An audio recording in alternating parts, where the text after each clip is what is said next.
It is said that necessity is the mother of invention.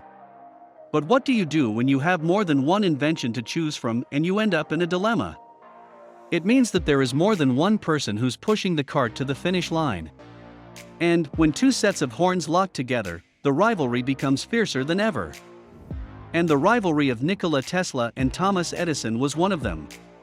And to be more precise, it was the war of currents.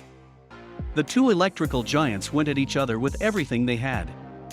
Two of the greatest inventors in world history, yet some might conclude that they both should have been born in different eras to avoid such a rivalry overall. Both the inventors have been saviors to mankind in the time of need. Hello and welcome back to our channel. Here is our joke of the day. What did the light bulb say to the switch? Did you guess it? The answer: you turn me on. Today, in our video, we will be discussing about the current war between Thomas Edison and Nikola Tesla, and some of the lessons we can learn from these two great minds. Be sure to watch our video all the way to the end to find out who won the war between the two. Nikola Tesla was born an ethnic Serb in the village of Smiljan, within the military frontier, in the Austrian Empire, present-day Croatia, on July 10, 1856.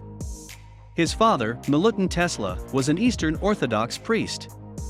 Tesla's mother, Duka Mandic, whose father was also an Orthodox priest, had a talent for making home craft tools and mechanical appliances.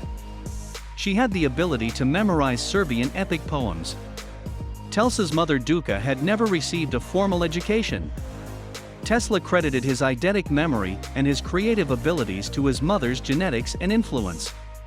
In 1861, Tesla attended primary school in Smiljan, where he studied German, arithmetic, and religion. Tesla later wrote that he became interested in demonstrations of electricity by his physics professor. Tesla noted that these demonstrations of this mysterious phenomena made him want to know more of this wonderful force. Tesla was able to perform integral calculus in his head, which prompted his teachers to believe that he was cheating. He finished a 4-year term in 3 years, graduating in 1873. In 1875, Tesla enrolled at the Imperial Royal Technical College in Graz on a military frontier scholarship. During his first year, Tesla never missed a lecture, earned the highest grades possible, passed 9 exams, nearly twice as many as required, started a Serb cultural club, and even received a letter of commendation from the dean of the technical faculty to his father, which stated, "Your son is a star of first rank." Tesla claimed that he worked from 3 a.m. to 11 p.m., no Sundays or holidays accepted. After his father's death in 1879, Tesla found a package of letters from his professors to his father, warning that unless he were removed from the school, Tesla would die through overwork. At the end of his second year, Tesla lost his scholarship and became addicted to gambling. He did not receive grades for the last semester of the third year, and he never graduated from college. Thomas Edison was born in 1847 in Milan, Ohio, but grew up in Port Huron, Michigan after the family moved there in 1854. He was the 7th and last child of Samuel Ogden Edison Jr. and Nancy Matthews Elliott. Edison was taught reading, writing, and arithmetic by his mother, who used to be a school teacher. He attended school for only a few months. However, one biographer described him as a very curious child who learned most things by reading on his own.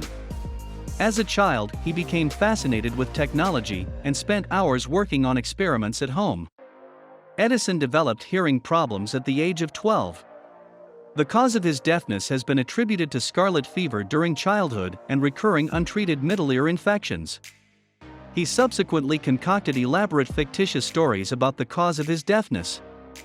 Being completely deaf in one ear and barely hearing in the other, it is alleged that Edison would listen to a music player or piano by clamping his teeth into the wood to absorb the sound waves into his skull.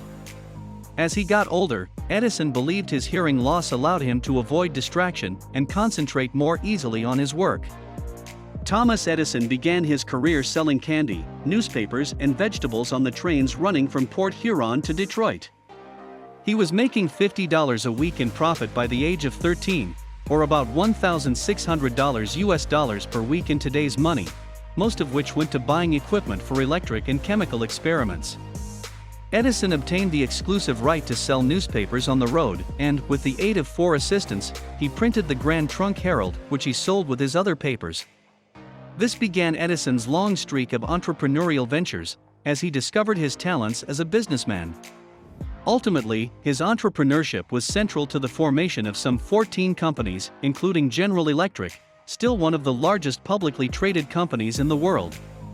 Tesla had a photographic memory, which meant he could very accurately and precisely recall images and objects. This enabled him to accurately visualize intricate 3D objects, and as a result, he could build working prototypes using few preliminary drawings. In contrast, Edison was more of a sketcher and a thinker. He was more of a trial and error type of guy. If you were going to the laboratory and watch him at work, you'd find he'd have stuff all over the bench, wires and coils and various parts of inventions, his fellow scientists used to say. Edison once said that genius is 1% inspiration and 99% perspiration. In 1884, Tesla arrived in the United States with very little other than the clothes on him, and a letter of introduction to the esteemed inventor and business tycoon, Thomas Edison. Edison hired Tesla to expand his direct current and increase its efficiency. Telsa put in 20 hours per day working on Edison's direct current system. After several months, Tesla announced that his work was successfully completed. When Tesla asked to be paid, however, Edison seemed astonished.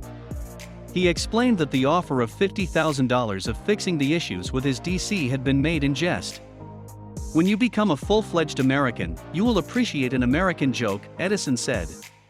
Shocked and disgusted, Tesla immediately resigned.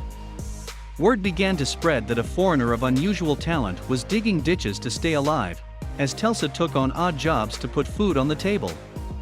Investors approached Tesla and asked him to develop an improved method for arc lighting. Although this was not the opportunity he had hoped for, the group was willing to finance the Tesla Electric Light Company. The proud new owner set to work and invented a unique arc lamp of beautiful design and efficiency. Unfortunately, all of the money earned from this invention went to the investors, and all Tesla got was a stack of worthless stock certificates. But his luck was about to change. Mr. A.K. Brown of the Western Union Company agreed to invest in Tesla's idea for an AC motor. In a small laboratory, just a short distance from Edison's office, Tesla quickly developed all the components for the system of AC power generation and transmission that is used universally throughout the world today. "The motors I build there," said Tesla, "were exactly as I imagined them. I made no attempt to improve the design, but merely reproduced the pictures as they appeared to my vision, and the operation was always as I expected." The battle to produce his motor was over. But the struggle to introduce it commercially was only just beginning.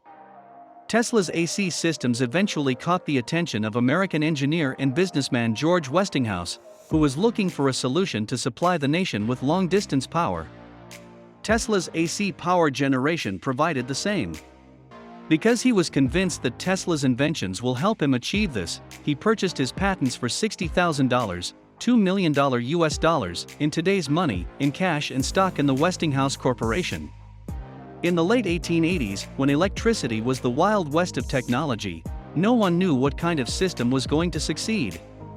There was a lot at stake, including patent royalties and the right to electrify the cities of the United States. The raging battle was called the War of the Currents. Edison also launched a negative press campaign in an attempt to undermine the interest in AC power. Edison was against AC power generation as a lot of his money was invested in buying DC patents. He just couldn't afford to lose his years of reserved and hard work to a newly born idea. Edison attempted to discredit Tesla's AC power through a misinformation campaign that touted alternating current as dangerous.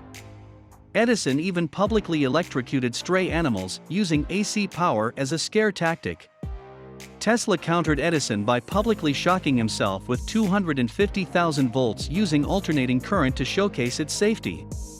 The final battle took place in 1893 at the Chicago World's Fair.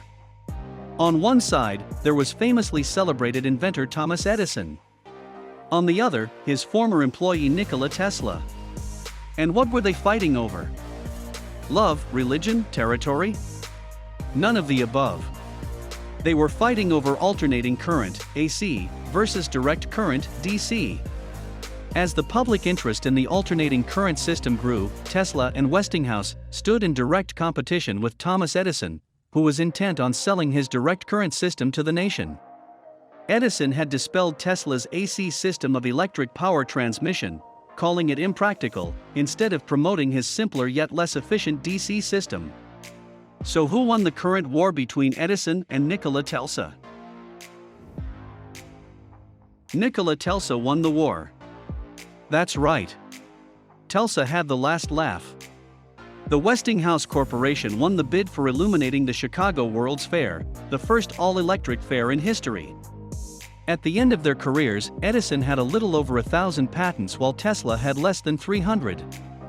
Edison had nearly 3 times as patents as Telsa due to the large number of people he had working under him.